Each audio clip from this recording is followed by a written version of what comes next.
self-care before this is what I thought self-care is. Self-care was, taking yourself to a fancy restaurant, getting a spa day,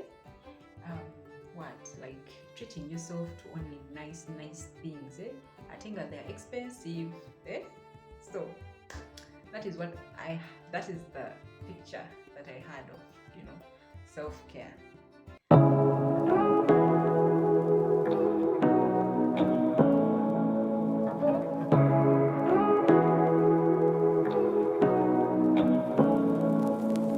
Say what you wanna say to me now. I wanna wake up with you in the morning. Hi guys, welcome back to my channel. My name is Shiva, and in today's video is actually a part one of a 3-part video series about self-care that I'm going to be having on here. And if you're not already subscribed, please go ahead and subscribe. Pause the video, go ahead and subscribe, hit that notification bell button such that you're going to be alerted whenever I post.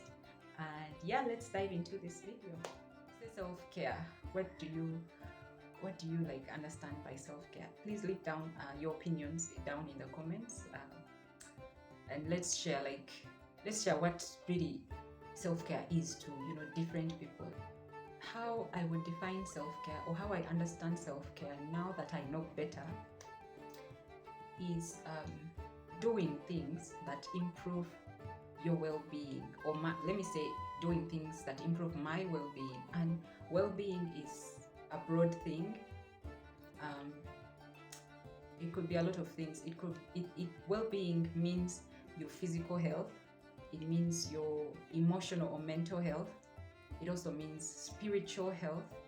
So self-care is intentionally, consciously doing things, like you do things that rejuvenate you, like they improve your well-being. I don't know how I can break it down for you, but it's when we go ahead to discuss like the types of self-care, you'll get to really understand what I'm talking about.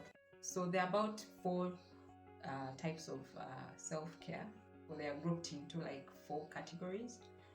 There is more, but I'll only talk about 4, and for the 4th I'll just hint on it. So first of all, there is physical self-care. Physical self-care, like it's physical. You do something for your body, you do something like with your body, let me say. So what is physical self-care really look like? It could be getting 8 hours of sleep. It could be exercising, either doing yoga. But this one is for you to feel good, it's not like you're doing it to please anyone else but yourself. If exercise makes you feel good about yourself, go ahead. If you find that when you dig deep down, you're doing it to please someone else, it's not a good thing. You should probably check again with yourself. So that is what physical self-care could look like.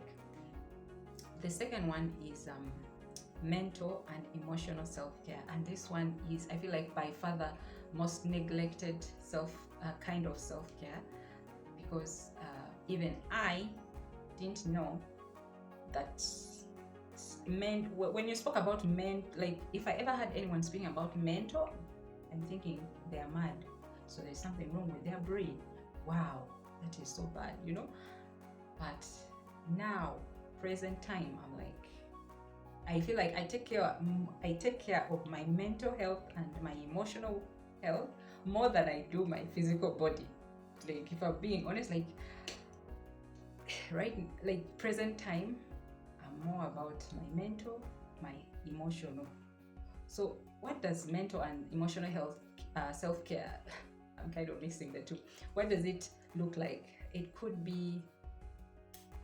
look like being mindful, like noticing things about yourself, like what triggers you, things that trigger you, noticing them, like leaning into your feelings, how you're feeling, leaning into, maybe you're feeling angry, you're feeling sad, accepting and sitting with your emotions could be self-care. Saying no, just saying no. or ending a commitment could be self-care actually. Like that was mind-blowing for me. I was like, wait, so if I said no, that I cannot meet a certain thing, that is actually taking care of my mental and my emotional well-being. Well, the third one is spiritual self-care, and this could be either religious or non, like whatever you believe in.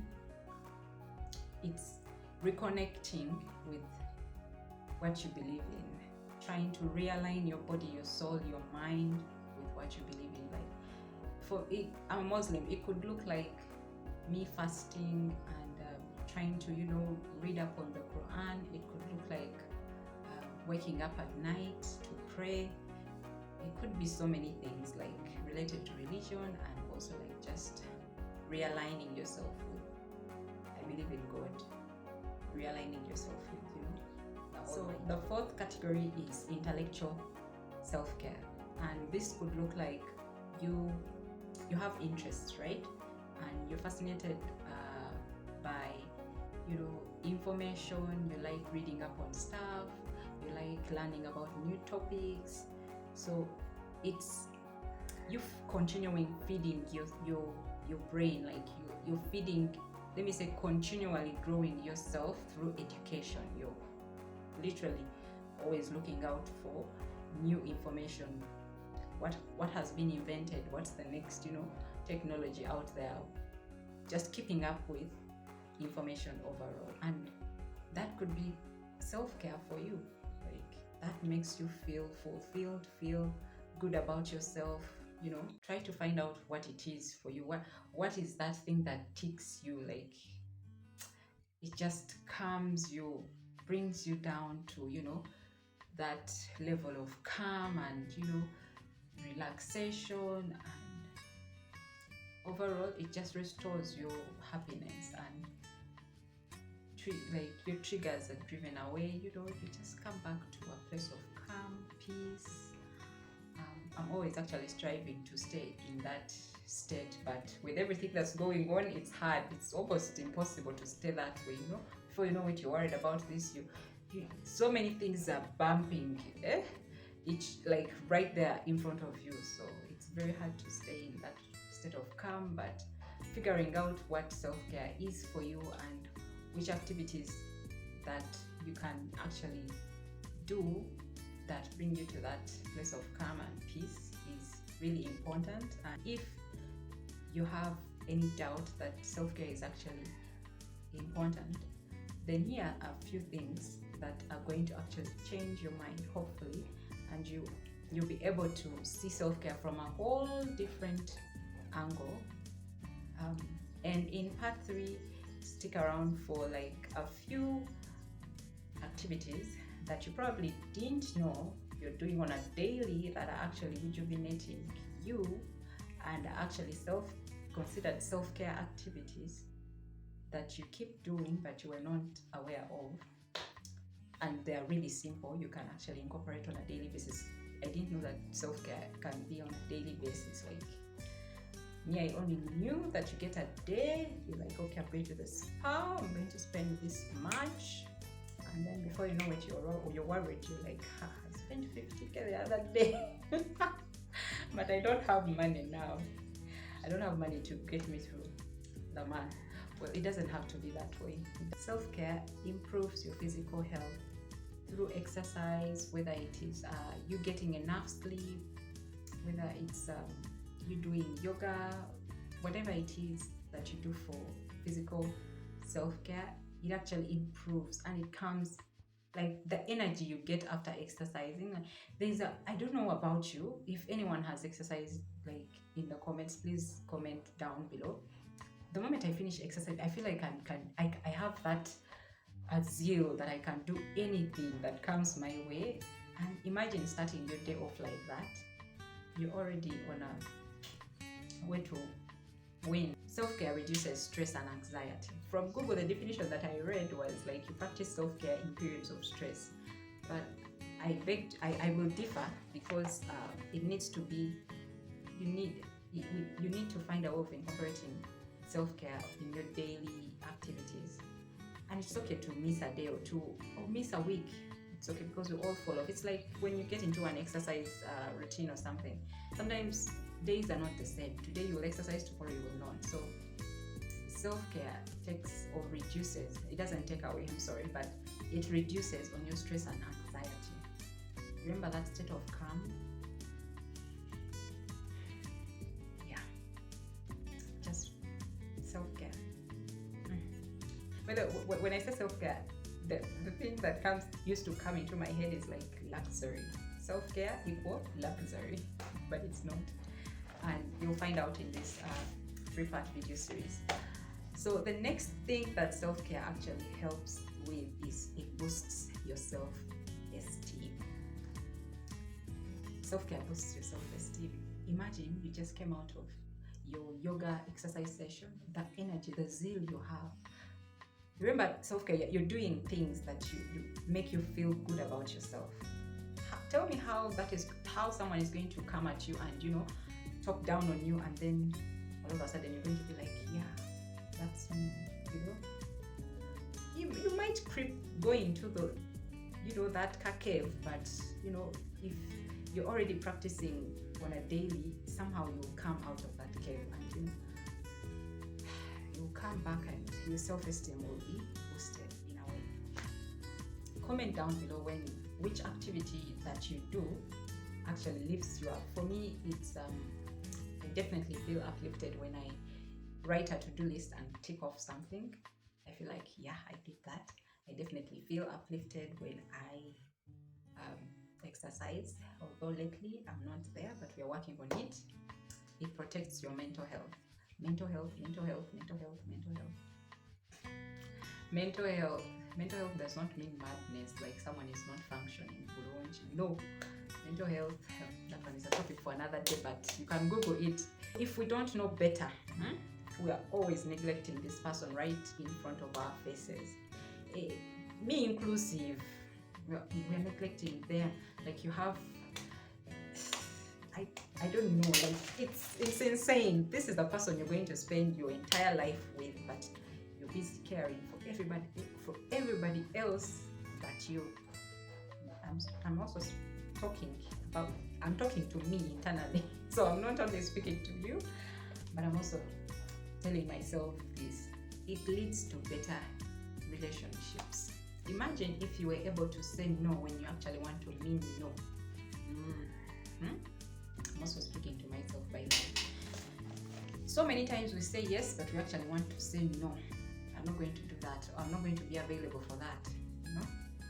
Or you say you're in a relationship, or even like you're a mother, you do things for your kids and somehow maybe they talk back at you, or they say mean things when they're older. You're like, but I gave up my life for you. That word, I gave up my life for you. Even maybe in a relationship, you're like, I gave up all of this for you. Don't forget yourself. Like, do the things. Don't forget yourself. Like, don't let yourself go. Is what I'm saying. Do those things that light you up, that rejuvenate you, that restore your sense of peace, sense of calm, and generally they just make you feel good. So one last thing I wanted to share on self-care in this video is it's okay if you weren't aware of self-care and you hadn't practiced it before, or you weren't deliberate about it. It's okay, and it's also okay to be practicing it and then fall off, like neglect yourself, because this happens. It happens all the time. Like you get so busy with life, so many things coming your way, you're stressed, you're overwhelmed, and you forget about yourself, the person right in front of you. You forget about this person, and you're busy juggling life, being a mom, being a sister, brother, spouse, being all those. Okay to fall off the wagon, but as soon as you realize, just do something to rejuvenate yourself, because like the saying goes, you cannot pour from an empty cup. So this brings us to the end of this video, and the next upcoming videos still talking about self-care, ways in which you can practice self-care in your love language. Yes, in your love language. There are about 5 love languages, and activities that I'm cultivating myself that are self-care and you can incorporate in your day-to-day routine, whatever. Like, you can practice without having to, break an arm, break the bank. Yeah. If you aren't already subscribed, please go ahead and hit that subscribe button, turn on your notification bell button, and so that you'll be alerted whenever I post these upcoming videos. You don't want to miss those. And yeah, see you around, and stay safe.